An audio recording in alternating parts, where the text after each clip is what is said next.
Nakikipag-ugnayan na ang PNP sa COMELEC para pag-usapan ang issue ng vote buying sa pamamagitan ng e-wallet. Ang sentro ng balita mula kay Ryan Lesiges.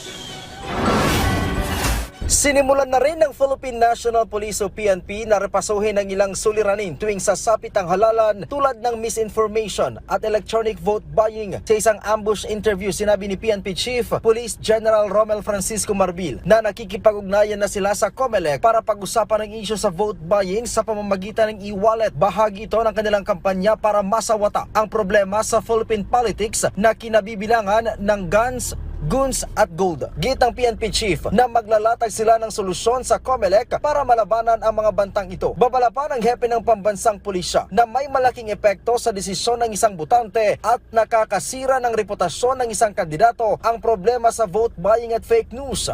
Paano natin makokontrol dun sa media, social media, sa internet, sa Facebook natin, kung mga false ang pinapalabas sila, destroying other, dapat meron kaming boundary. So, we need to come up with a better solution dito na we'll be proposing with the COMELEC. So, dapat pag-usapan natin. Or more or less, with the 3Gs, nandito na po kami.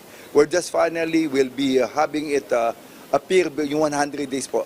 Papakita po na anong preparation po ng PNP. Of course, we'll talk with the COMELEC para ito po susundan namin. So, 3Gs and 1F.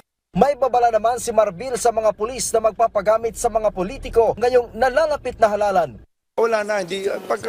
Pagka yung mga pulis namin na makikita namin, we'll put in a record. Kaya nga mag-usap rin kami ng NSA, padinika, para ito na once and for all. Pagka nakalagay ka dito, wala ka na, hindi ka na pwede ma-promote. We will make sure you will not be promoted pagka nagamit ka dito. Gusto namin talaga, respeto ng tao na ang PNP, very apolitical.